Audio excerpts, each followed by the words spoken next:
Welcome to the Muntz Library Tutorial Series, Introduction to Reference Sources. This quick tutorial will introduce you to bibliographies and show you how to use various types of bibliographies for your research purposes. Yes, I mean that. Bibliographies are more than just pages at the end of your paper that you sweat over commas and periods and which name comes first. But I digress. From here on out, I will refer to a bibliography source as just a bibliography. It saves breaths of time, you know. Just like the bibliography at the end of your paper, a bibliography source provides a list of sources on a particular topic and usually broken into sublevels as well. Basically, getting a bibliography on your topic is like the holy grail of research, especially at your level since most of your research will not be online. Bibliographies, both in an article, footnote of a dissertation, a book, or source, are great ways to get around old school cataloging. They really are just a cash cow of sources laid out for you on a silver platter. Seriously though, angels do get their wings whenever a student uses a bibliography for research. Have I made it plain enough? Good, let's move on. To quote Frank McGill in McGill's Bibliography of Literary Criticism, which you'll be seeing a little bit later, the bibliography is the latchkey to the knowledge bank in a given field, so like the combination to the safe. It's important to know that just like indexes and kittens, they are all created differently. You should always read the preface to determine what the layout is, the reasons for inclusion and exclusion, and the time span of the information. If you will notice the flow chart, bibliographies can be broken into two types. The enumerative, nice little word there, thank you, and the analytical. Enumerative bibliographies are like the bibliography at the end of a paper, and the analytical bibliography is concerned with the book as a physical object. To be more precise, the enumerative bibliography are like collections of books, journal articles, dissertations that are basically grouped in an organized scheme. Okay, for example, a library catalog is actually an enumerated bibliography, just like the bibliographies in the next few slides.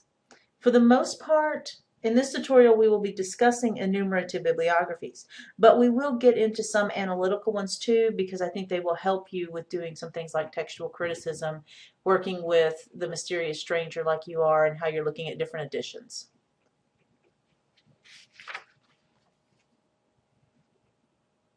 I'm going to give you just a second to read this slide. There's a lot of information on this slide that you really need to pay attention to. Feel free. Go ahead. Read. Good. Moving on. Talking about enumerated bibliographies. Broad topic bibliographies cover, as they say, a broad topic, such as the bibliography of American literature, or reference sources in English and American literature, or even a reference guide for English studies. Hopefully you noticed that they are not all called bibliographies. Because, you know, obviously that would be too simple. But they all work in the same manner.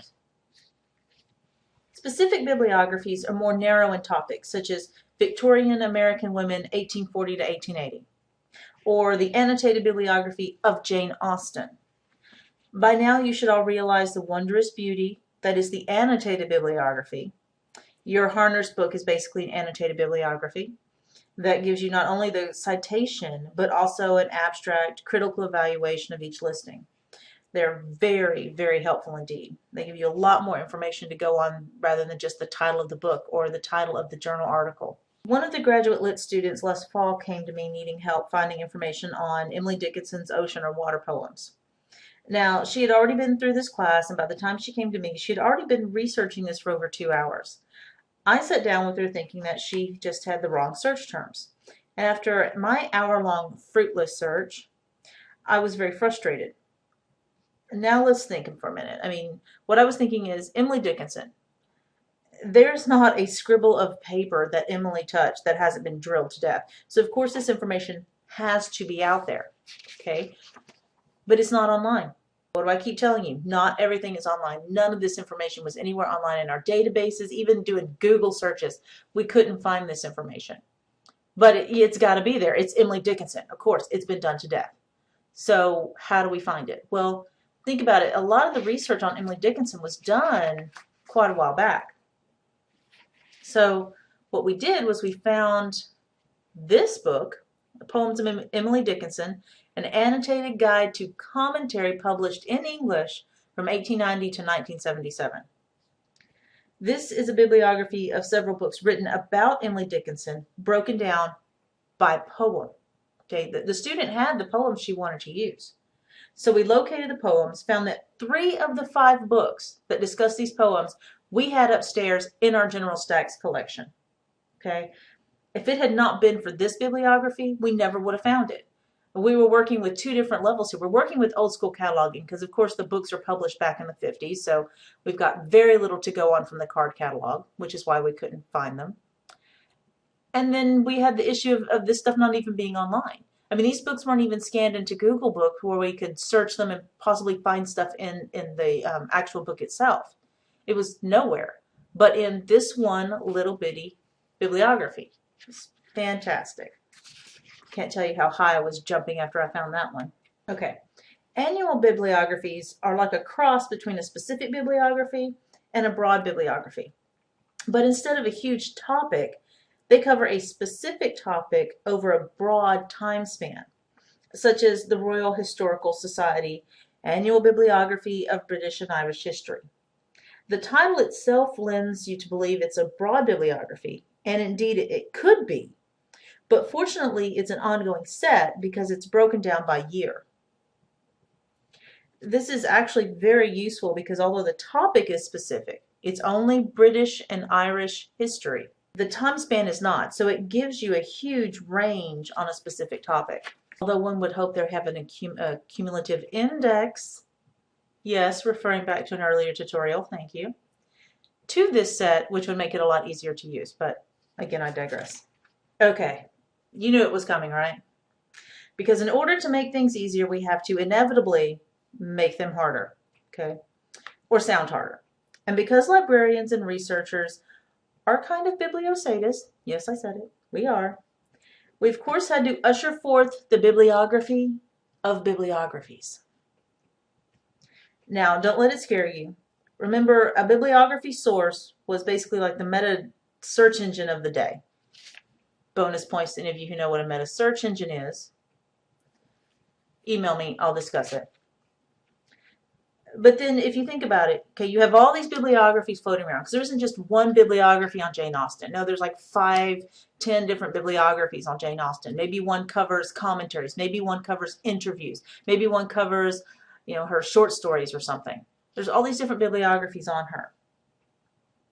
And they're all floating about. So how do you find them all? Dun-na-na-na! Bibliography of bibliographies. It's basically a bibliographic listing of the bibliographies on a particular topic. Okay, so you want to know what bibliographies are out there, you go to the bibliography of bibliographies. That tells you a listing of the bibliographies all on Jane Austen. Okay, so then you look through those and you say, oh, this is the one I want. It's about the commentaries on her work. Okay, so now I go find that bibliography and that leads me to sources. It's all really simple, actually, if you really break it down. They could be on topics such as Kate Chopin, or literature, English and American, or music and drama. For example, the literature, English and American, has a section for individual authors. Descriptive bibliographies are more concerned with the physical printing of a book, which helps with dealing with multiple publications. This is, remember, we're getting away from the enumerative bibliographies, and now we're getting into the analytical or critical bibliographies. You'll also notice up there in the chart, textual bibliography. Okay, those are like textual criticism, books on the actual textual criticism, things like that. They're really more concerned with the physical printing of a book, which helps when you're dealing with multiple publications, editions, etc.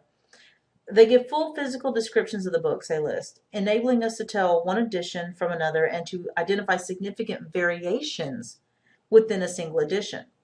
They also, the people putting these together, have a working knowledge of printing methods during the time of printing for each edition, which can give a more accurate description of the book's physicality.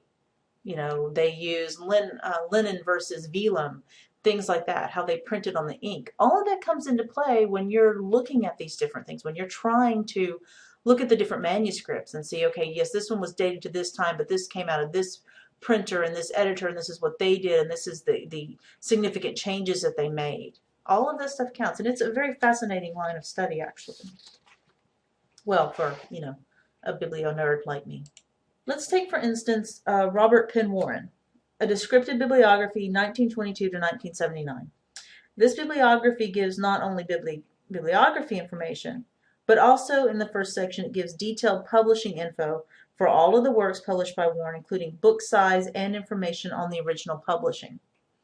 This would be useful when you're trying to establish the publication history of a particular book. For instance, one of the faculty members over there in the Lit department called me and asked me to try and trace back all of the publications of a particular book she was researching.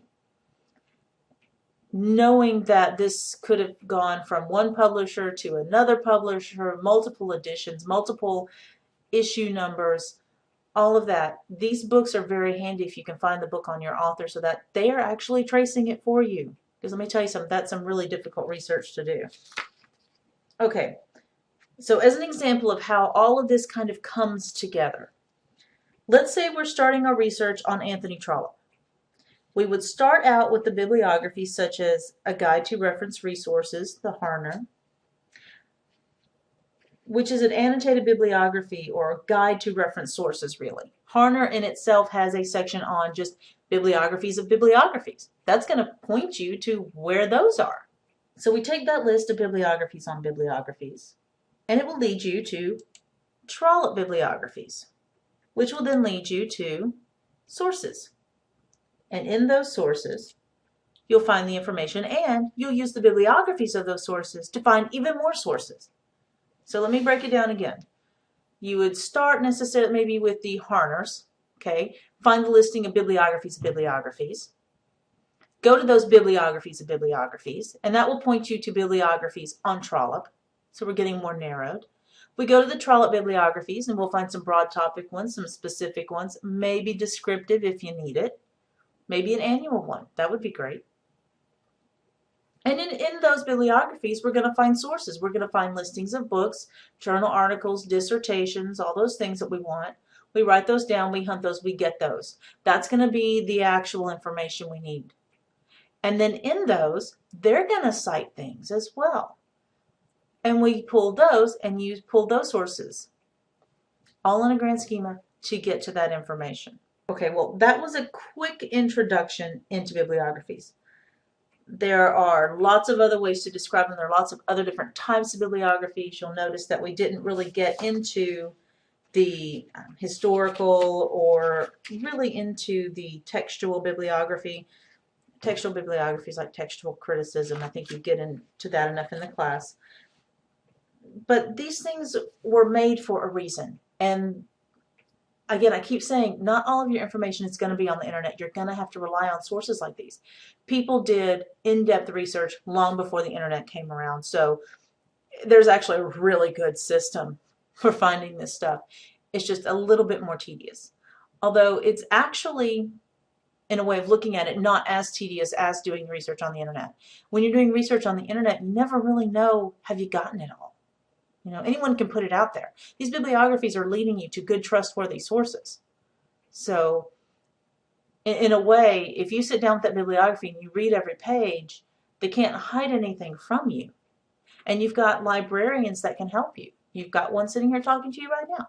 Your professors can help you. They've used these things. It's hard, I know, for you guys to understand this kind of in the abstract. You're not really working with these things right now. But at some point, it will make sense. Okay? These things will be up here. You can get to them. Once you see it physically, it will make a lot more sense to you. But remember, okay, I'm here to help you. If you have any questions, if you need anything, you should know where my office is. You've got my contact information. Please feel free to contact me, and we'll get it taken care of, okay?